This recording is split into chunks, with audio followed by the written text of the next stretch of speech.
좋아요, 구독! 과거에는 이 산업 간의 경계가 굉장히 명확했다라고 하죠. 그러다 이제 산업 간의 경계가 좀 무너지는 우리가 융복합 시대라고 이야기 많이 하죠. 이에 더해서 메타버스나 디지털 트윈 등 다양한 기술들이 쏟아져 나오고 있습니다. 자, 이런 변화들 속에서 마인즈 그라운드가 또 어떤 유연함을 반영할지가 궁금한데요. 이런 부분들은 좀 어떻게 고려하고 계세요? 이 부분도 굉장히 유연하게 대응하고 있습니다. 네. 유연함이 중요한데 사실 마이스 이 서비스만 가지고는 초격차 비즈니스를 만들기는 어렵다라고 저는 생각합니다. 큰 비즈니스라고 말씀드렸고 그래서 사실 제가 초기에 정말 좀 미련 같은 거일 수 있는데 그때 네. 이제 기술 비즈니스를 너무 하고 싶었어요, 대학생 때. 왜냐하면 창업 특강 듣고 하면 너무 좋은 분들 많거든요. 정말 훌륭한 기술을 막 투자도 받고 너무 멋있죠. 네. 근데 사실 그 멋있는 거에 현혹되지 않으려고 노력했어요. 왜냐하면 저는 현실적으로 그렇게 맞지 않다는 거 알았거든요. 그래서 서비스를 먼저 시작했고 어느 시점에선가 내가 자본을 갖게 되면 그런 기술을 나는 함양하고 이 기술을 기반으로 좀 크게 펼쳐가겠다라는 각오, 다짐 이런 걸 정말 이 악물고 했던 적이 있는데 지금 그걸 하나씩 풀어나가고 있는 것 같아요. 그래서 우리 회사가 특이한 게 네. 마이스 그 기획사지만 AI 기술 팀을 보유하고 있습니다. 네. 뭐 자회사를 두고 이런 건가요? 실제 내부에 팀이 있고요. 이 네. 팀이 자회사에 관여하면서 실제 많은 기술 개발에 도움을 주고 있는 상황입니다. 그래서 AI 기술 개발팀은 실제 엔지니어들이 들어와 있고 네. 이 기술 개발팀을 활용해서 저희가 마이스 분야에서도 이 AI로 활용할 수 있는 플랫폼들이 많이 있어요. 실제로 전시회를 추천해 준다든지 아니면 뭔가 행사에 참여했을 때 그 모객의 효율을 높여준다든지 그런 걸 데이터 기반으로 활용할 수 있는 플랫폼 서비스를 개발하는 작업을 지속해서 이어오고 있고요. 더 나가서 사실 우리가 산업별로 행사를 하다 보면 이해도가 많이 높아집니다. 예를 들어 우리가 이제 농업 분야의 행사들도 많이 했는데 하다 보면 이쪽 시장의 문제가 무엇인지 그리고 관계자들은 어떤 생각을 갖고 있는지 뭐 연구자분들, 대학 관계자분들, 그리고 정부 관계자분들, 고객들까지 기업인들까지 다 만나서 이야기를 듣고 이해해야지 성공적인 행사를 할 수 있어요. 네. 그러다 보니까 저는 느낀 게 신규 비즈니스를 만들기에 가장 적합한 산업 분야다. 그래서 우리 AI 팀이 투입돼서 하나의 신뢰로 작년에 저희가 AI 인공지능 스마트팜을 개발하는 모듈을 좀 개발을 했고 이걸 이제 자회사로 분리를 시켜서 지금은 좀 인도네시아에서 투자도 앞두고 있는 상황입니다. 이런 식으로 저희는 기술팀을 활용해서 산업별로 깊이 있는 이해를 돕고 그 깊이 있는 이해를 기반으로 또 지주사에서는 큰 행사를 유치할 수 있는 그런 방식으로 좀 활용을 해나가고 있는 전략을 펼치고 있고요. 더 나아가서 AI도 중요하지만 저는 사실 큰 비즈니스라는 데 있어서 미래의 변화에 민감하게 대응하는 것도 중요하다고 봅니다. 그럼요. 그래서 메타버스가 사실 잠깐 떴다가 죽었지만 저는 언젠간 또 온다고 보고 있어요. 네. 그게 5년 뒤가 될지 10년 뒤가 될지. 근데 저는 10년 뒤에도 사업하고 있을 거거든요. 20년 뒤에도. 제가 아직 30대입니다. 네. 그래서 저는 70대까지 생각하면 40년은 더 사업을 하는데 분명히 이 시기는 온다. 그러면 이거를 내가 준비하고 있으면 사실 이런 영역들은 깃발을 누가 꽂느냐의 영역이 아닌가라고 생각을 하고 있고 너무 기회죠. 현재 유럽 같은 경우에서는 마이스 산업을 이제 국가적인 전략적 사업으로 키우고 있다라고도 하는데요. 사실 우리 정부가 해줄 수 있는 역할이라거나 뭐 바라는 부분도 분명히 있을 것 같아요. 기업이 성장하기 위해서는 정부가 토양을 좀 깔아주는 것도 필요하다라는 의견도 있을 텐데요. 이 부분은 좀 어떻게 보세요? 정말 중요한 부분이라고 생각합니다.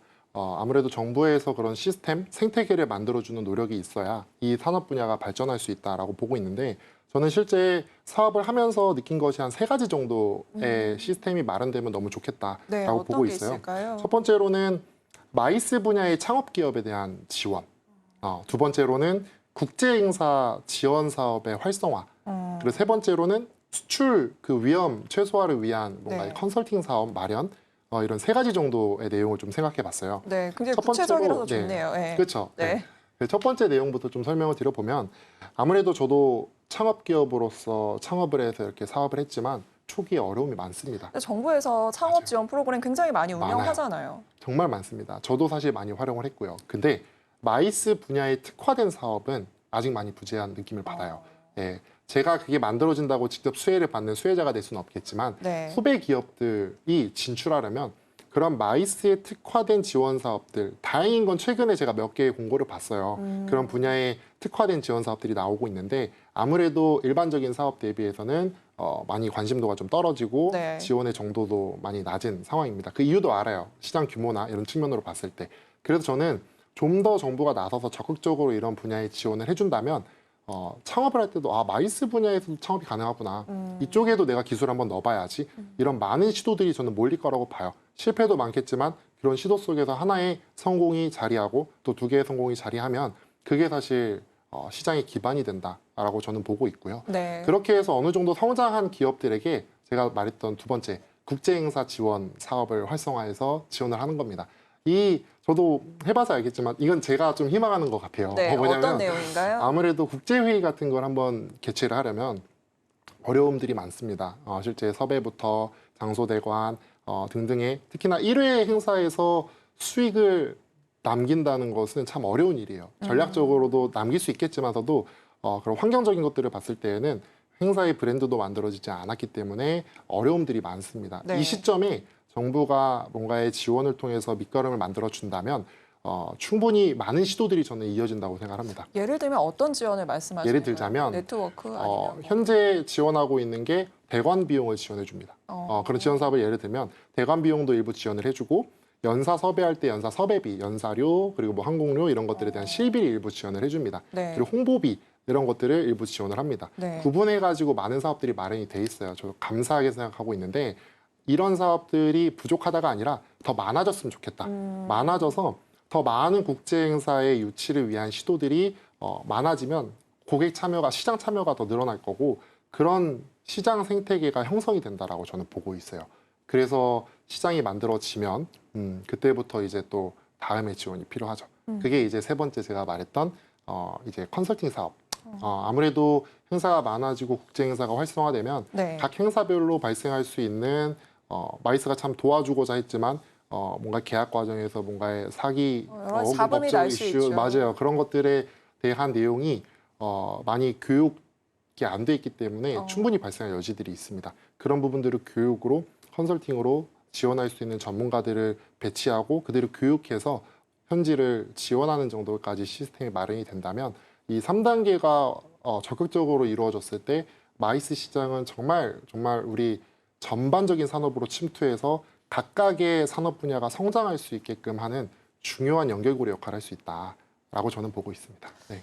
그렇다면 이 마이스 산업의 미래 발전 방향은 좀 어떻게 흘러갈 거라고 보세요? 계속 연결을 강조하고 계시는데 네네. 글로벌화로 봤을 때 이제 어떻게 이게 구조가 좀 돌아가겠다 이런 큰 그림도 그리셨을 것 같거든요. 네. 실제로 연결을 해야 되는 곳들이 굉장히 많이 발생을 할 거라고 봐요. 근데 사실은 모든 게 네. 연결이죠. 맞아요. 사회가 유기적으로 돌아가기 그렇죠. 때문에. 네. 그래서 저는 이런 결에서 봤을 때 소규모 회사들이 많이 진출할 수 있는 여지가 있는 산업이고 그런 좀 진출을 예상할 수 있지 않을까라고 생각하고 동시에 이 시장이 커지면서 이 연결을 전문적으로 하는 마이스 대행사가 규모가 큰 회사들이 많이 없습니다.